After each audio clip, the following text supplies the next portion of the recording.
بسم اللہ الرحمن الرحیم۔ سندھ اسمبلی میں جو بل پیش کیا گیا ہے اقلیت کی طرف سے کہ 18 سال کی عمر سے کم بچہ یا بچی جو ہے اس کو دین اسلام کی دعوت دینا یا اس کا دین اسلام قبول کرنا، اس پہ پابندی لگائی جائے، اور پھر یہ بھی تجویز تھی کہ اس کو 90 دن جو ہے وہ سوچنے کا موقع دیا جائے کہ کیا اس کو دین اسلام قبول کرنا چاہیے یا نہیں کرنا چاہیے۔ تو اس پہ یہ کافی اختلاف پیدا ہوا تھا۔ کچھ لوگوں کی یہ رائے تھی کہ بھئی ظاہر بات ہے کہ جب بالغ ہونے سے پہلے نماز بھی فرض نہیں ہوتی تو ایک بچہ جو ہے وہ دین اور اسلام کیسے قبول کر سکتا ہے۔ تو ایسے لوگوں کو یہ سوچنا چاہیے کہ سب سے پہلے حضرت سیدہ خدیجہ الکبریٰ سلام اللہ علیہ آپ نے کلمہ پڑھا ہے، اور ان کے بعد حضرت مولا علی مشکل کشا رضی اللہ تعالیٰ عنہ علیہ السلام آپ نے دین اسلام کو قبول کیا ہے۔ اور بالاتفاق اگرچہ آپ کی عمر میں یہ اختلاف ہے کہ کتنی عمر تھی، لیکن یہ بالاتفاق بات ہے کہ آپ کم از کم اس وقت بالغ نہیں تھے، نابالغ تھے۔ تو اگر یہ نابالغ بچے کا کلمہ پڑھنا جو ہے اس کی کوئی ویلیو نہ ہوتی تو نبی کریم صلی اللہ تعالیٰ علیہ وآلہ وسلم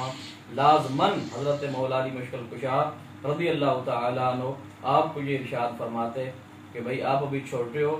آپ کا ابھی قبول اسلام کا وقت نہیں ہے۔ تو لہذا ایک تو پہلی بات یہ ہے کہ 18 سال کی عمر میں شناختی کارڈ بنتا ہے اور اس کو نیشنلٹی ملتی ہے، یہ ایک الگ بات ہے،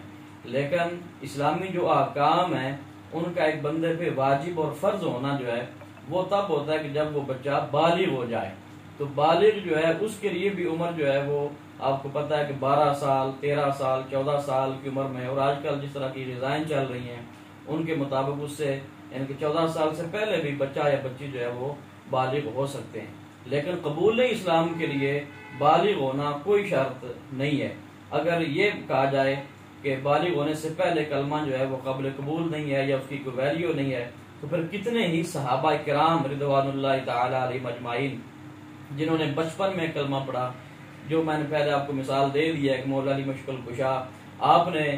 بالغ ہونے سے پہلے کلمہ پڑھا، اسی طرح حضرت امام حسن، حضرت امام حسین ابھی بالغ نہیں تھے، تو ان کے بارے میں نبی کریم صلی اللہ تعالیٰ علیہ وآلہ وسلم نے ارشاد فرمایا کہ الحسن والحسین سیدا شباب اہل الجنہ، کہ حضرت امام حسن اور حضرت امام حسین یہ دونوں جو ہیں جنتی نوجوانوں کے سردار ہیں۔ اب دیکھیں کہ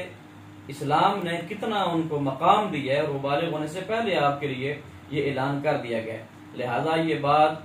کم علمی کی وجہ سے اور جہالت کی وجہ سے کی جاتی ہے کہ بھئی ان کا اسلام جو ہے وہ قابل قبول نہیں ہے۔ یہ بالکل غیر آئینی اور غیر شرعی چیز ہے، اور اس کو